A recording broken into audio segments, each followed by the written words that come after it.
Shalom teman-teman yang diberkati oleh Tuhan, berjumpa kembali bersama saya di channel My God is Great. Dan di video kali ini satu tayangan video yang begitu menarik, yang dimana hukum Taurat dilarang atau tidak diperbolehkan diajarkan kepada Muslim atau Islam. Menurut The Sufot Harambam nomor 149, dia menjelaskan bahwa bolehkah mengajarkan Taurat kepada orang-orang bukan Yahudi? Tidak boleh, katanya. Mengapa? Ketika diajarkan Taurat bagi non-Yahudi, maka ada hukuman nyawa atau taruhan nyawa.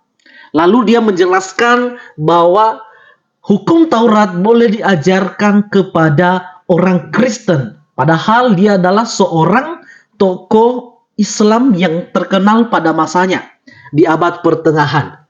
Nah, teman-teman yang diberkati oleh Tuhan, lalu bagaimana pandangan Dr. Bambang Nursena untuk memaparkan tentang hal ini? Bolehkah diajarkan hukum Taurat kepada Muslim? Mari kita saksikan video berikut ini. Saudara-saudara yang terkasih dalam Tuhan, semua mata dunia ini tertuju ke Israel. Kenapa, saudara-saudara? Sebetulnya di balik hingar-bingar, carut-marut politik, ada tokoh yang namanya Abraham. Dari panggilan Abraham yang terjadi kira-kira 2000 tahun sebelum Masehi, jadi 4000 tahun yang lalu, sampai kesepakatan Abraham yang didatangani oleh negara-negara Arab dan Israel, kira-kira tahun 2020 yang lalu, itu nama Abraham selalu masyhur, seperti yang disebutkan dalam Alkitab. Kamu akan diberkati jadi bangsa yang besar, akan menjadi berkat, namamu akan masyhur. Maka kesepakatan Abraham itu berangkat dari kesadaran mereka-mereka yang merasa diri sebagai keturunan fisik Abraham, yaitu orang Israel dan orang Arab. Orang Israel dari jalurnya Ishak dan orang Arab dari jalurnya Ismail. Maka kesepakatan Abraham itu membangun, salah satu hasilnya itu membangun bersama-sama sinagoga, gereja dan masjid. Saya berpikir saat itu, wah ini tanda-tanda perdamaian yang menyejukkan setiap mata yang memandang. Sudah mulai, ternyata perang lagi. Ya, karena apa? Ada yang suka damai, tetapi ada yang tidak suka damai. Perdamaian yang sudah disepakati lewat perjanjian Oslo antara Israel dengan Palestina itu berlangsung, makanya merdekalah Palestina sekalipun belum sempurna, yaitu lewat PLO, Yasser Arafat. Ini faksi nasionalis dari Israel, dari Palestina, dan itu tidak ada masalah. Perdamaian di tepi barat. Tetapi sejak tahun 2007, Gaza itu dikuasai oleh faksi garis keras yang dinamakan Hamas. Dan itulah yang konflik dengan Israel, yang perang dengan Israel. Dan Hamas itu faksi garis keras yang dinyatakan sebagai gerakan teroris oleh Mesir, oleh negara-negara barat, ya. Sehingga dengan demikian jangan kita terkecoh bahwa ini bukan perjuangan antara Israel dengan Palestina, bukan konflik antara Israel Palestina, tapi konflik antara Israel dengan Hamas. Nah, saudara-saudara, tapi kita tidak ngomong politik sekarang, kita ngomong firman Tuhan. Abraham itu menjadi masyhur sesuai dengan firman Tuhan. Dihayati oleh tiga agama itu dengan perspektif teologis masing-masing. Dan saya akan membahas itu, ya. Karena sekarang ini banyak orang Indonesia yang Kristen juga kebingungan dengan fenomena ini. Ada seorang rabi Yahudi yang sering datang ke Indonesia yang mengatakan bahwa pandangan Yahudi tentang Kristen itu adalah abodazarah, penyembah berhala. Nah, ini kan perlu dijawab yang seperti ini. Bahkan ada media-media Islam atau apa ya, YouTube atau apa, saya sering mendapatkan kiriman padahal nggak pernah saya tonton itu. Saya cuma lihat judulnya saja. Katanya orang Yahudi lebih dekat dengan Islam ketimbang dengan Kristen katanya. Jadi lebih baik kalau orang Yahudi beribadah di masjid ketimbang beribadah di gereja yang penuh patungnya. Mana patungnya? Nggak ada sekarang. Ya kan? Nah, orang itu salah paham kan begitu. Karena apa? Ini kan situasi ketika waktu itu ya, statement semacam ini, waktu itu ketika orang-orang Yahudi itu mengalami persekusi oleh pihak Barat. Dan Barat itu notabene memakai kekristenan sebagai tameng, sebagai kedok. Jadi ini catatan historis abad pertengahan. Gitu loh kira-kira. Nah, dengan Islam waktu itu hubungannya baik-baik saja. Misalnya Rabi yang terkenal namanya Rabi Rambam. Itu singkatan ya, Rabi Moses ben Maimun. Makanya disingkat Rambam. Itu Rabi hidupnya di abad pertengahan ya.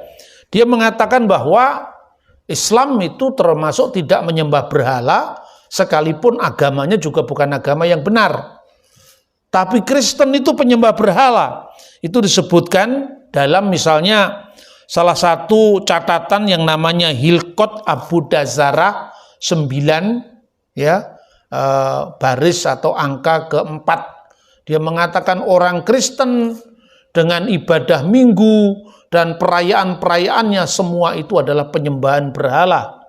Tetapi Islam dikecualikan dari penyembahan berhala, tapi termasuk agama yang salah juga katanya. Nah, orang kan tidak paham bagaimana perspektif Yahudi terhadap Islam dan Kristen, bagaimana perspektif Islam terhadap Kristen dan Yahudi, dan sekarang saya akan bicara bagaimana perspektif Kristen tentang Yahudi dan Islam. Fair dong, ya kan? Masa kita harus mendengar dari orang lain? Kita kan juga punya sikap, punya pembelaan ketika kekristenan disebut sebagai penyembah berhala dalam hal Abu Dazarah atau penyembahan berhala. Itu Islam dikecualikan oleh Rabi Rambam, tetapi Kristen tidak. Ibadah minggu dan perayaan-perayaannya itu adalah bentuk penyembahan berhala, karena orang Kristen percaya dengan Trinitas, Bapa, Putra, dan Roh Kudus, yang menurut kekristenan sendiri itu adalah Allah yang Esa, Elohim Echad. Nah, lalu orang berhenti sampai di situ, padahal secara historis setiap agama itu kan punya kesan terhadap agama lain, dan itu tidak bisa lepas daripada warisan sejarah. Satu contoh misalnya, tafsir Quran tentang kekristenan di masa perang salib itu jauh lebih keras dengan tafsir-tafsir Quran terhadap kekristenan, artinya ayat-ayat yang berkaitan dengan kekristenan yang muncul di masa damai. Saya bisa contoh ya, tafsir yang muncul di masa perang salib itu kekristenan kan sebagai musuh, karena waktu itu sedang perang salib Islam, negara-negara Islam dengan negara-negara Kristen. Tetapi di abad 19, awal abad 20, ketika kekristenan damai saja dengan Islam, muncul tafsir yang lebih ramah.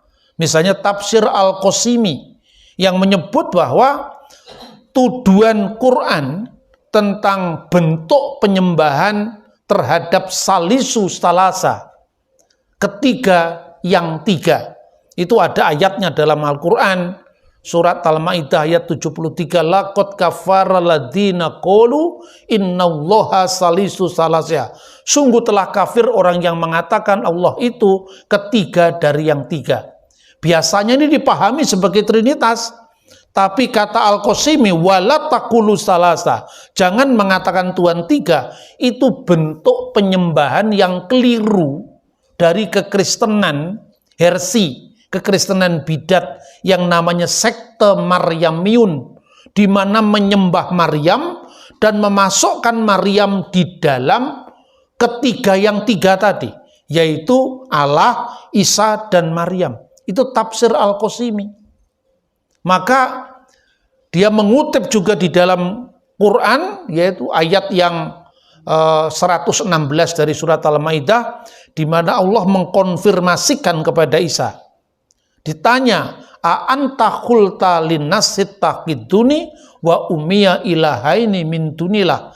Apakah kamu wahai Isa berkata pada sesamamu manusia, jadikanlah saya Yesus Isa dan ummiya ibu saya ilahaini menjadi dua ilah di samping Allah. Berarti di sini bukan Bapa, Putra dan Roh Kudus, tapi Bapa, Ibu dan Anak. Ini Al-Qasimi. Jadi saya tidak mau terus campur agama orang lain, tapi saya hanya menunjukkan bahwa ketika agama-agama dalam kondisi damai, kesannya terhadap orang lain itu lebih ramah ketimbang muncul dalam suasana perang.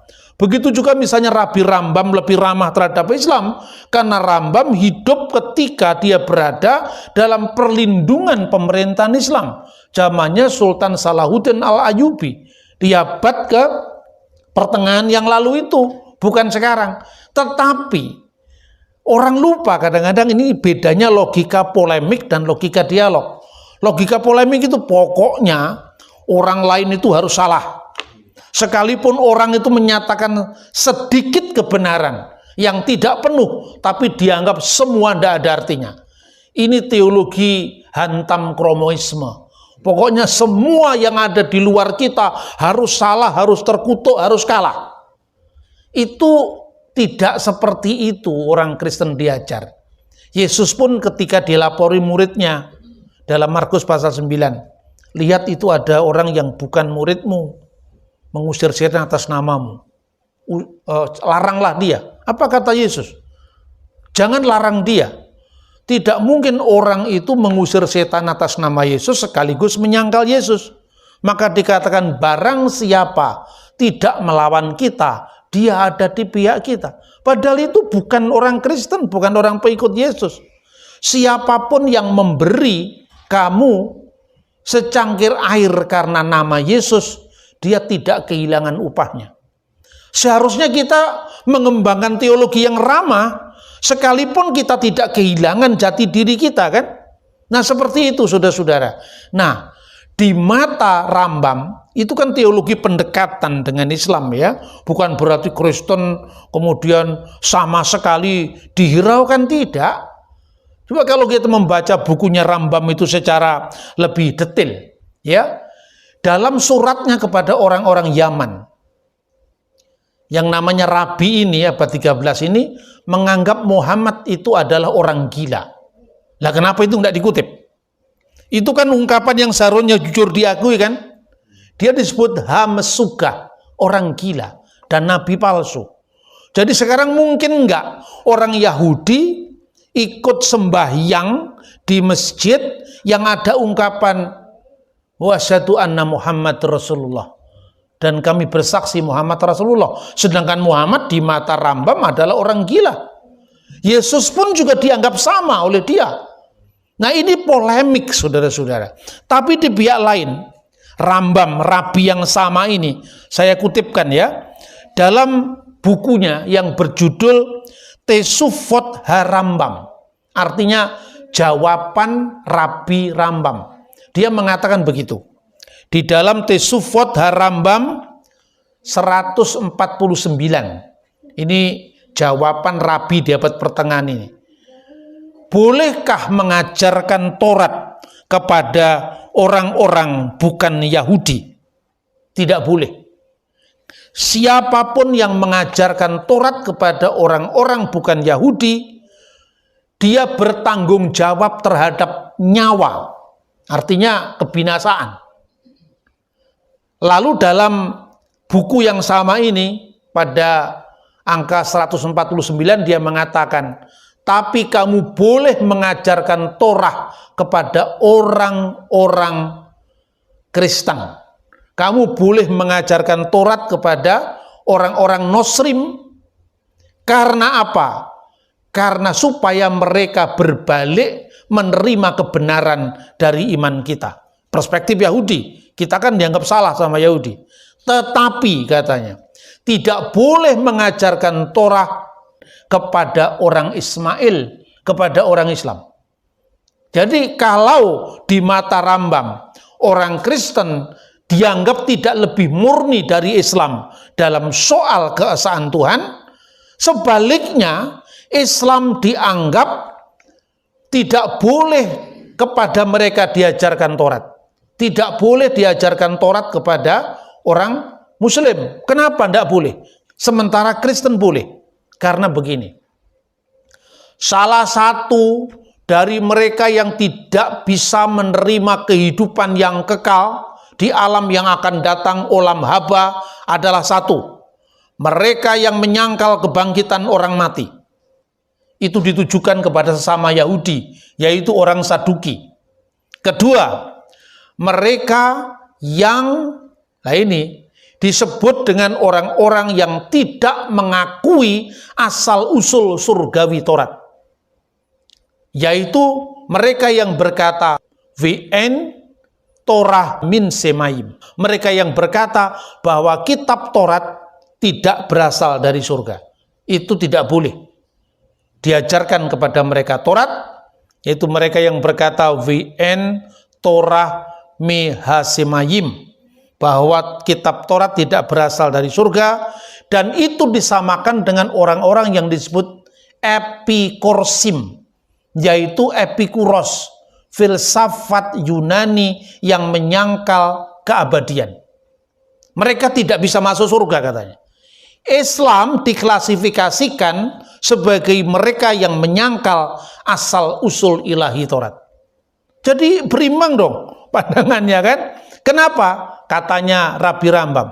Karena orang Islam kalau diajarkan Taurat, kalau cocok dengan keinginan mereka, mereka nganggap itu benar. Tapi kalau tidak cocok dengan keinginan mereka, menuduh Taurat kita palsu.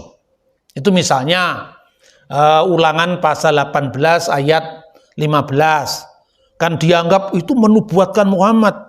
Nabi mihirbeka meaheka kamoni yakim leka adunai eloheka alaftismaun. Seorang nabi di tengah-tengahmu, di antara saudaramu, akan dibangkitkan bagimu seperti aku, kamoni seperti aku, yakim leha akan dibangkitkan bagimu, alaftismaun, hendaklah yang kamu dengarkan. Lalu diartikan di tengah-tengahmu, nggak dibaca di antara saudaramu, itu dibaca ditekankan. Mu di sini adalah saudaranya Ishak, saudaranya Ishak adalah Ismail. Padahal mu di sini suku Lewi. Saudaranya suku Lewi kan suku Yehuda. Musa dari suku Lewi, Yesus dari suku Yehuda. Dan kedua-duanya di tengah-tengahmu, bukan di luar kamu, di tengah-tengah Israel. Nah, ini ayat sering dikutip oleh orang-orang Muslim, dianggap nubuat untuk Nabi Muhammad. Kalau itu cocok dengan pemikiran mereka, diterima. Tapi kalau nggak cocok, Taurat sudah dipalsukan. Maka kata Rabi Rambam, ketimbang kitab Taurat tidak dihargai, toh mereka tidak menerima kitab Taurat kita, maka jangan ajarkan kepada mereka. Mereka yang mengajarkan Taurat kepada orang yang tidak percaya Taurat, mengajarkan Taurat kepada orang-orang bukan Yahudi, itu namanya khayaf misa, yaitu bertanggung jawab atas nyawa. Tapi untuk orang Kristen boleh, kepada orang Muslim boleh, karena mereka mengakui asal-usul ilahi Taurat.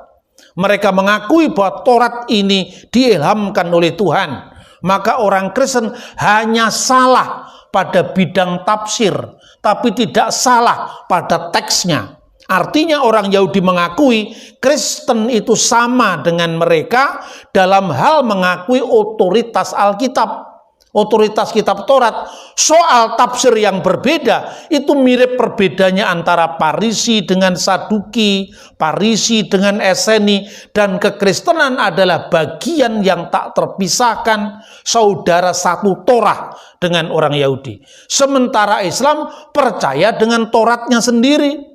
Apabila cocok diterima, kalau nggak cocok dituduh palsu. Itu yang terjadi sampai hari ini. Dan saya selalu menjawab ketika iman Kristen disalahpahami, maka saya jelaskan seperti ini, Bukan saya setuju dengan Rabi Rambam, saya jelas nggak setuju. Iman saya dianggap Abu Dazarah, penyembahan berhala, masa saya setuju? Harus saya luruskan.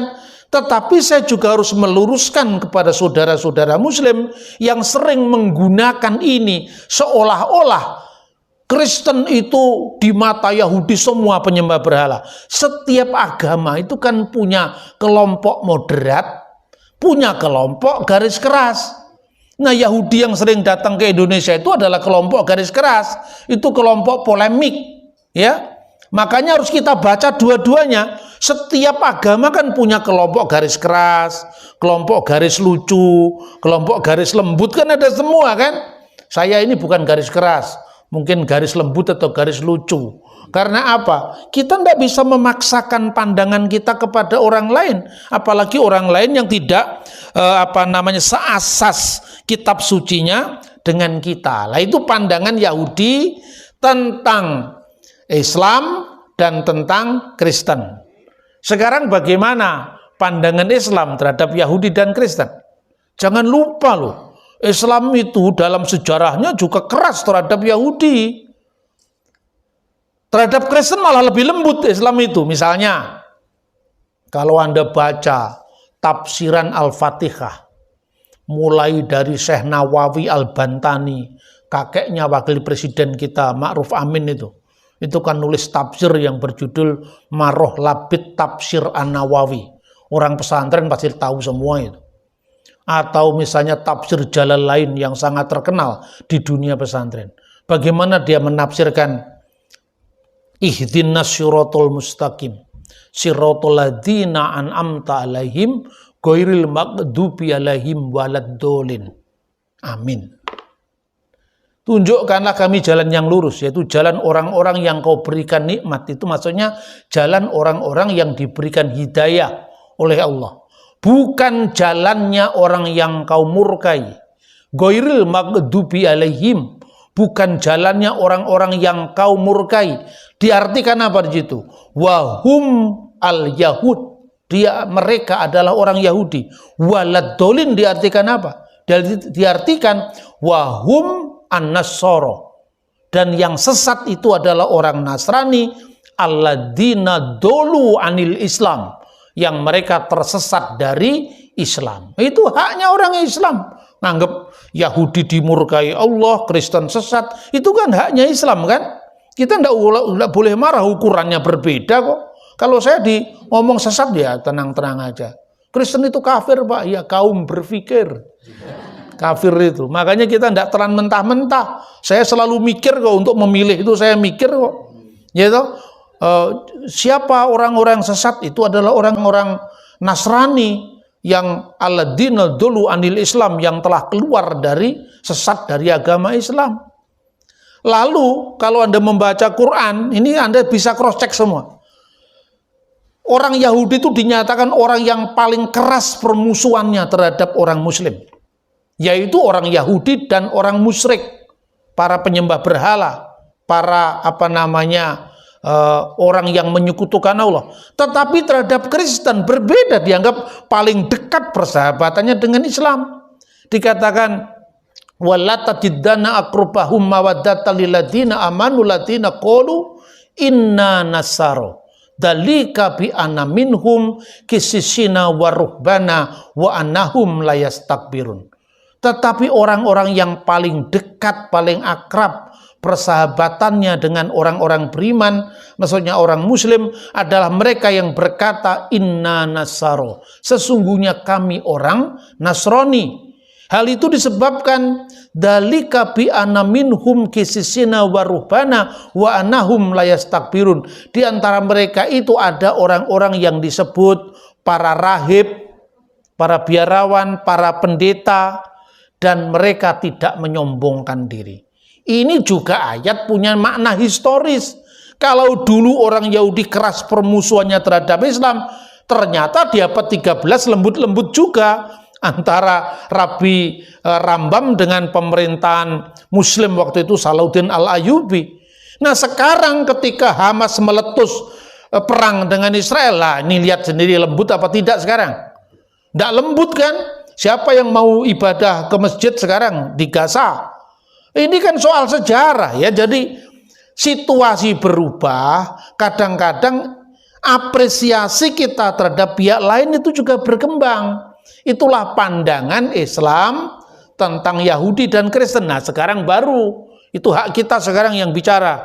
Bagaimana pandangan Kristen tentang Yahudi dan Islam? Kan begitu kan?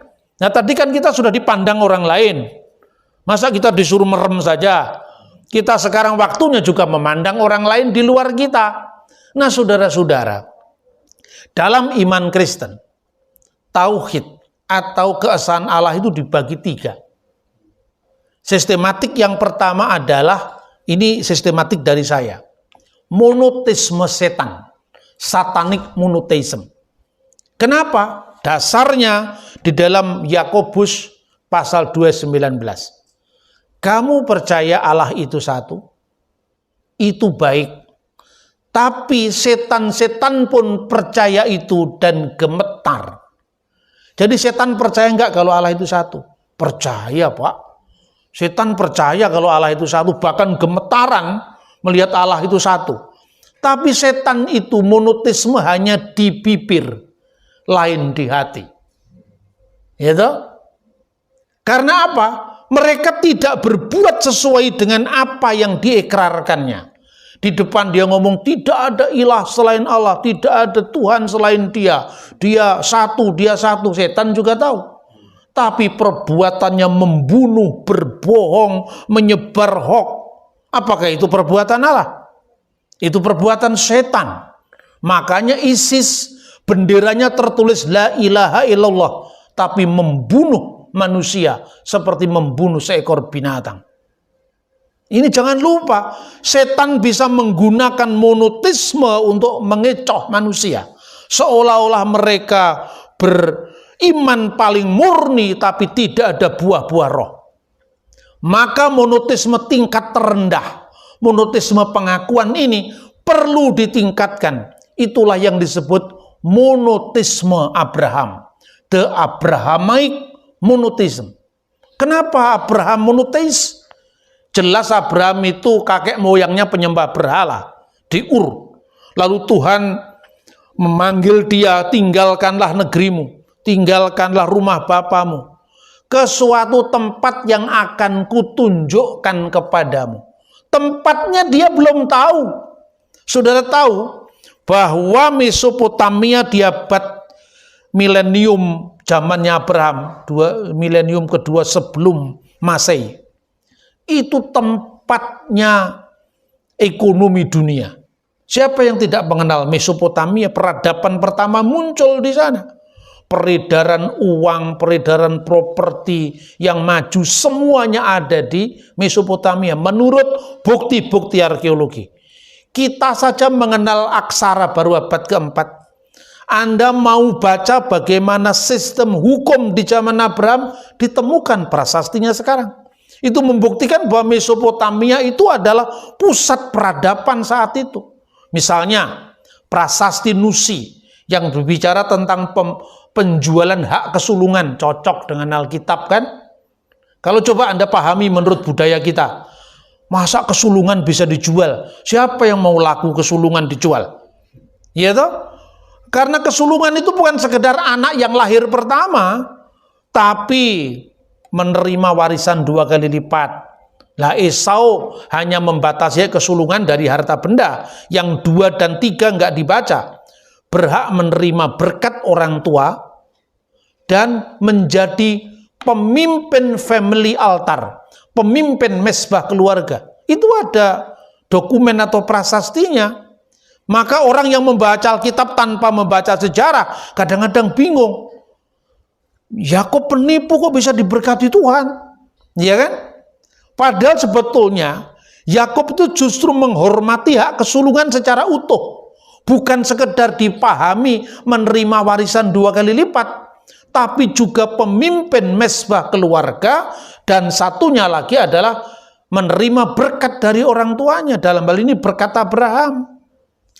Prasasti Nusi juga bicara tentang seorang istri boleh memberikan hambanya kepada suaminya untuk memperoleh anak dari suaminya.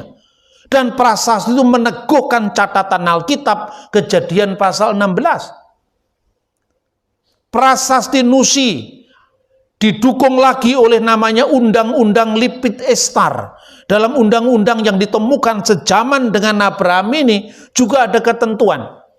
Apabila seorang hamba melahirkan anak bagi tuannya, maka anak itu bisa menjadi anak sang tuan, mendapatkan pengakuan apabila sang anak lahir di rumah nyonyanya. Karena waktu itu belum ada tes DNA untuk membuktikan benar nggak itu anak dari sang suami. Dari latar belakang itu makanya Alkitab mencatat ketika malaikat bertemu Hagar. Hagar, dari mana asalmu, kemana tujuanmu? Kembalilah ke rumah nyonyamu, biarkan kamu ditindas olehnya. Kalau Anda memahami dari zaman kita sekarang, Tuhan kok membiarkan penindasan? Betul apa tidak? Tuhan kok membiarkan penindasan terhadap seorang hamba? Tidak, karena Ismail tidak ikut salah. Kalau Ismail lahir di luar rumah Abraham, dia tidak dapat pengakuan dari anaknya Abraham. Satu lagi, Sarah menginginkan Hagar diusir. Abraham sebal hati, ya kan? Tapi Tuhan sekali lagi mengatakan, apa yang dikatakan Sarah itu kamu lakukan. Tuhan itu bagaimana? Orang diusir cuman anak kecil saja bermain, kok seolah-olah malah membenarkan pengusiran itu. Dan lagi pula, kenapa Abraham begitu bucin, budak cinta terhadap Sarah? Bener nggak? Itulah yang namanya anakronisme sejarah. Ana itu artinya menolak. Kronos itu adalah kronologi. Jadi kita memahami sejarah itu dari pikiran kita sekarang. Bukan 2000 tahun yang lalu di zaman Yesus, bukan 4000 tahun yang lalu di zaman Abraham. Akibatnya apa? Kita tidak melakukan eksegese, mengambil makna dari teks itu, tapi kita melakukan eisegese, memasukkan prapaham kita, pikiran kita dalam teks kitab suci. Makanya terjadilah tafsir yang aneh-aneh di dunia modern ini. Karena apa? Kita membaca teks ribuan tahun yang lalu, kita pahami secara anakronistik dari bahasa kita, budaya kita sekarang. Maka ketika Tuhan mengatakan, tinggalkanlah negerimu, itu bukan sekedar meninggalkan batas-batas geografis, tapi juga meninggalkan hukum yang tidak adil. Nah, itulah sebabnya ketika terjadi semacam kecelakaan sejarah ini kan, Sarah memberikan Hagar kepada suaminya. Karena apa? Bukan karena dia semata-mata baik hati, tidak, karena dia malu. Bagi orang Timur Tengah kuno, sekalipun dia orang merdeka, kalau dia mandul tidak ada gunanya, tidak ada harganya. Hagar, kenapa dia mau? Kapan lagi naik kelas kalau tidak memanfaatkan tawaran dari sang nyonya? Jadi dua-duanya punya ambisi kan? Ya toh, akhirnya lahirlah Ismail. Naluri seorang wanita tetap berlaku, bahwa saya lebih hebat dari nyonya saya. Saya budak, tapi saya kan orang yang subur rahim saya, dan itu menjadi pujaan di Timur Tengah.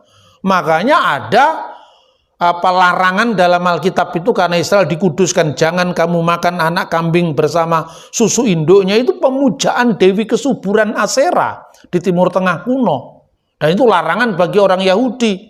Anda yang orang Manado tidak usah ikut-ikut, karena memang tidak ada kaitannya dengan orang Yahudi. Orang Manado nggak dipilih sebagai bangsa yang dikuduskan, yang dibedakan dengan bangsa lain kan. Gitu loh kira-kira membaca Alkitab itu, saudara-saudara. Maka kemudian Ismail lahir. Tuhan adil, Ismail tetap menjadi bangsa yang besar. Diberkati juga sama jadi bangsa yang besar. Berketurunan banyak, anaknya 12, fair toh? Tuhan adil. Ismail diberi 12 anak, melahirkan 12 suku. Kedar, Nebayot, dan seterusnya itu. Israel juga 12 anak dengan 12 suku. Plus 1 perempuan masing-masing. Selain 12 suku Israel diberikan Dina, selain 12 suku Ismail diberikan mahalat. Fair, Tuhan adil. Ya. Tetapi berkat yang terakhir tidak pernah diberikan pada Ismail. Apa itu? Olehmu semua kaum di muka bumi akan mendapatkan berkat. Inilah yang disebut dalam perspektif Kristiani sebagai the messianic blessing. Berkat mesianik yang hanya diberikan kepada Abraham, Ishak, Yakub. Dan lewat jalur ini, dunia diberkati dengan keselamatan kekal dalam Yeshua HaMashiach, Yesus Kristus yang ditegaskan ben David ben Abraham, anak Daud, anak Abraham. Maka kepada Abraham diberikan olehmu semua kaum di muka bumi akan mendapatkan berkat. Ketika Ishak nyaris dikorbankan untuk menguji Abraham, setelah Abraham lolos dari ujian itu, berkat ini diulangi. Olehmu semua kaum di muka bumi akan mendapatkan berkat. Kepada Ishak juga diberkati dengan yang sama. Oleh keturunanmu semua kaum di muka bumi akan mendapatkan berkat. Kepada Yakub juga seperti itu. Oleh kamu dan keturunanmu semua kaum di muka bumi akan mendapatkan berkat. Tidak kepada Ismail. Apa Tuhan tidak adil? Justru Tuhan itu tidak bisa diubah rencananya karena kecelakaan sejarah persekongkolan antara Hagar dengan nyonyanya dengan Abraham. Tidak, karena janji pemanggilan Abraham dalam Kejadian 12:1 ayat sampai dengan 3 diberikan sebelum Hagar hadir dalam kehidupan Abraham, ya kan? Berarti janji itu berlaku untuk Sarah. Maka ketika Abraham sudah diberi anak Ismail, biarlah Ismail itu hidup, diperkenankan hidup di hadapan hadiratmu. Dia sudah enjoy dengan anaknya itu. Umurnya sudah tua, istrinya sudah berhenti haid menopause. Apalagi Tuhan. Tapi Tuhan mengatakan tidak, melainkan yang disebut keturunanmu yang berasal dari Sarah. Makanya orang Yahudi sampai sekarang kalau berdoa, Baruch atah Adonai Elohenu melek ha'ulam. Terpujilah engkau ya Tuhan Allah kami Raja yang kekal, Elohe Abraham, Elohe Yitzhak, Elohe Yakub. Magen Abraham, Allah Ishak, Allah Yakub, perisai Abraham. Tidak ada Elohe Ismail. Apa Ismail terkutuk? Tidak.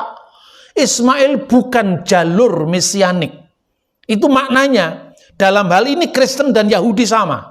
Meskipun orang Yahudi tidak menerima Yesus sebagai Mesias, tapi bahwa Sang Mesias akan muncul dari Abraham, Ishak, dan Yakub itu sama.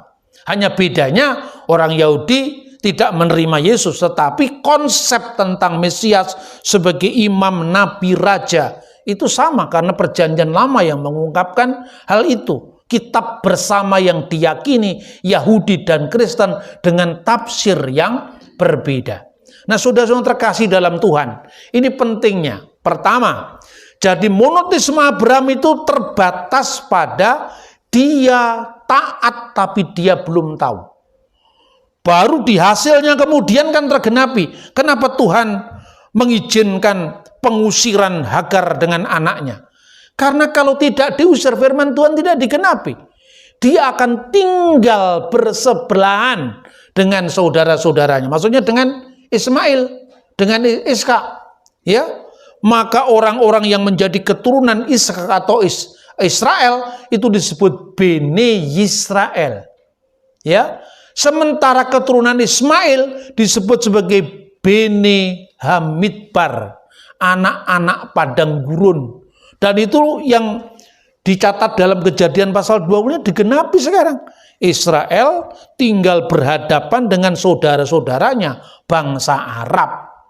Maka sudah benar resolusi 181 PBB itu, dua negara dalam koeksistensi damai itu sudah benar. Yang salah Hamas.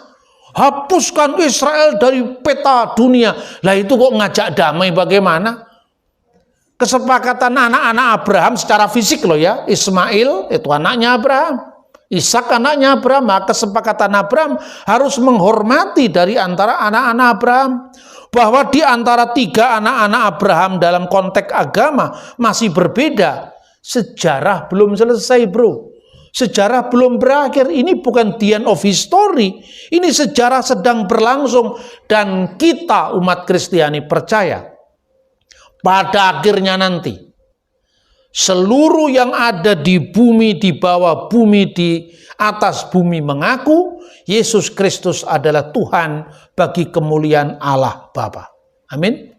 Kita percaya itu, tapi sejarah sekarang sedang dalam penggenapan. Sejarah belum berakhir. Maka orang yang bertanya kepada saya, kenapa orang Yahudi tidak terima Yesus? Belum semua. Jadi kalau dijawab, jangan malah jadi minderwaardigheid kompleks. Kenapa orang Yahudi, di mana Kristen sendiri muncul di sana kok malah ditolak? Belum selesai. Sejarah belum selesai. Sejarah sedang berlangsung. Imani apa yang dikatakan dalam Alkitab Perjanjian Baru. Akan datang saatnya. Nanti semua orang bertobat termasuk umat pilihannya. Karena lewat Israel ini terjadi Mesias yang akan menjadi berkat bagi semua bangsa. Nah, terakhir sekarang iman Abraham, ya, yang disebut Abrahamic monotheism. Yang terakhir iman kepada Allah yang esa di dalam Yesus Kristus. Inilah yang disebut the Trinitarian monotheism. Monoteisme di dalam Bapa, Putra, dan Roh Kudus. Jadi dasarnya apa? Dasarnya Alkitab sendiri, Yesus yang mengajarkan kepada kita, kok protes?